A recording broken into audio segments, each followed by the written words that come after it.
Bienvenue dans Tupac Congo Sport, en direct de Sousse, en Tunisie.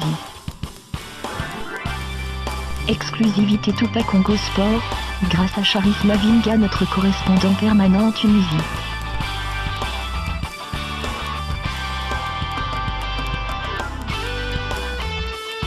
Tupac Congo Sport, la quintessence du sport congolais. Tupac Congo Sport, le sport congolais, dans toute sa splendeur.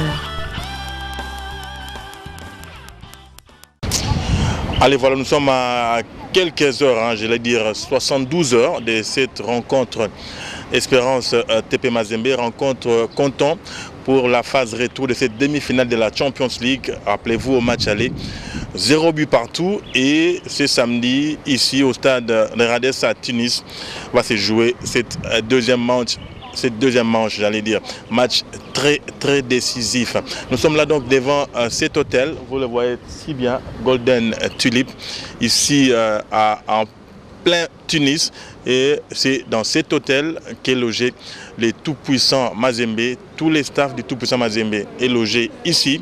Ils vont s'entraîner aujourd'hui. Je rappelle qu'on est le jeudi 18 octobre 2012 et l'équipe est logée ici. Un entraînement est prévu aujourd'hui à 19h précise au terrain, sur un des terrains annexes du stade de Radès, et c'est demain à l'heure du match que le tout-puissant Mazembe va s'entraîner dans les stades de Radès comme le prévoit la loi de la Confédération africaine de football. Donc nous sommes venus ici pour couvrir cette rencontre. Comme on dit, c'est Big Event et toutes les chances, tout est permis pour le tout-puissant Mazembe comme tout est permis pour l'Espérance. 0 but partout, c'est un score piège. Il faudrait s'attendre donc à un match très décisif, et c'est le meilleur qui l'emportera. En bon congolais, nous souhaitons tous que la qualification soit du côté congolais. Donc vous voyez là derrière moi l'hôtel Golden Tulip.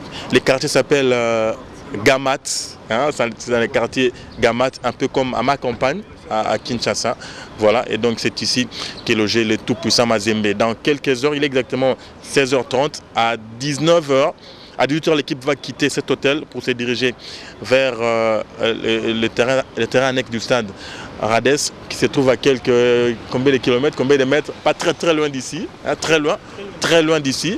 L'équipe va se diriger là-bas pour sa séance d'entraînement. Nous serons là pour vous rapporter ces belles images. En tout cas, bonne chance au Corbeau Louchois, et nous allons suivre toute cette progression jusqu'à 7h H du samedi au stade Radès entre l'Espérance et le tout-puissant Mazembe.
tout le monde est là, même le suspendu il est là.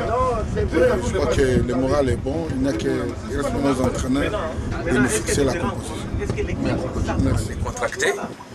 Bon, on est déjà habitué à des grandes joutes, à des grandes explications avec nos amis d'Espérance. Ce qui est arrivé à l'arrivée de l'avion à Carthage ne nous est pas surpris. Et c'est l'une des raisons pour lesquelles le président Moïse Katumbi m'a dépêché d'urgence. J'ai fait un voyage en transitant par Bruxelles pour venir ici. Parce qu'on savait qu'il y aurait quelque chose. Et maintenant, avant la date du 20 octobre, 19h, heure de Tunis, nous sommes en train de nous mettre en tête à la recherche de ce qui va encore arriver. What is the next, comme on dit. Ils ont raté le coup de l'autorisation d'atterrissage. Ils vont peut-être chercher un autre mobile. Une chose est certaine, avant le coup d'envoi, on ne sera pas surpris qu'on nous invente encore quelque chose. Mais cela dit, il souffle de chaud et de froid.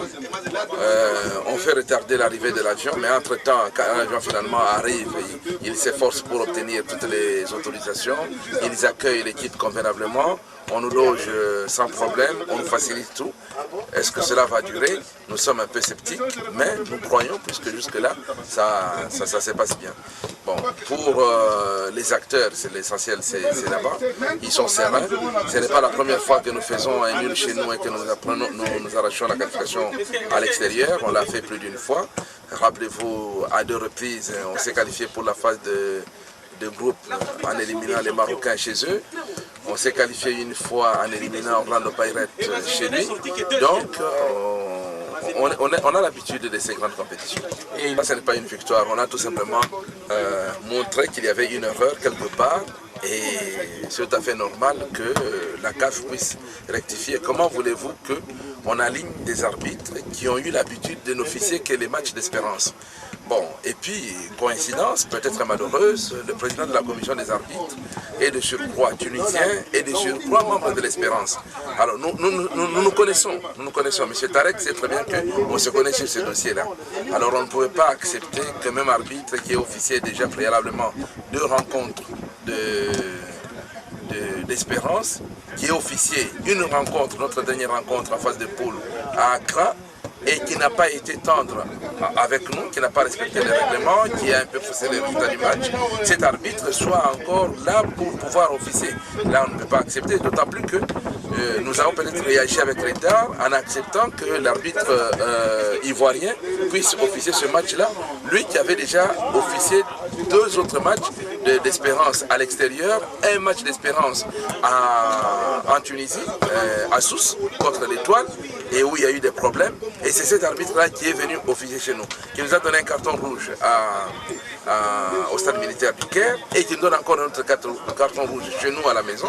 Vous savez, ce sont des choses dont il faut tenir compte. On a eu du retard là-dessus, mais quand on s'est réveillé, on a pris les choses du bon côté et là, on ne pouvait pas ne pas prendre compte de notre revendication. Ce n'est pas une victoire, c'est une rectification et nous espérons que les trios arbitrales composés de plusieurs nationalités, ce n'est pas la première fois.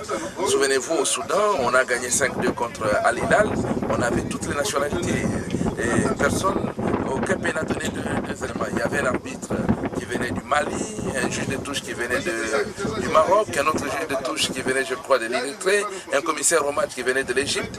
Alors, cette combinaison a fait qu'on a joué. On va faire la même chose et ce n'est pas étranger. Et en plus, Radès, ce n'est pas une terre inconnue pour nous. Nous connaissons très très bien. On connaît même qu'on va nous bombarder de lasers. On leur a dit ça. Et ils ont dit qu'il n'y aurait pas de laser cette fois-ci. Je vais voir par quel miracle on n'aura pas de laser samedi soir. On va vérifier. Mais un stade de Radès plein, un stade de Radès avec 25 000 spectateurs, c'est pas la même chose. On a perdu au Caire dans un stade vide contre Al-Ali. Et on n'a pas gagné à Bachi avec un stade plein à notre cause. Donc, quelque part, c'est vrai que le 12e homme joue son rôle, mais le rôle le plus important, la tâche la plus importante revient aux acteurs sur le terrain. Ce sont eux qui doivent mouiller les maillots pour arriver à arracher une qualification et qu'ils doivent absolument, de l'entame de jeu, oublier qu'ils sont à l'extérieur. Et c'est pour cette raison qu'on dit nous pouvons nous qualifier, nous devons nous qualifier. Merci.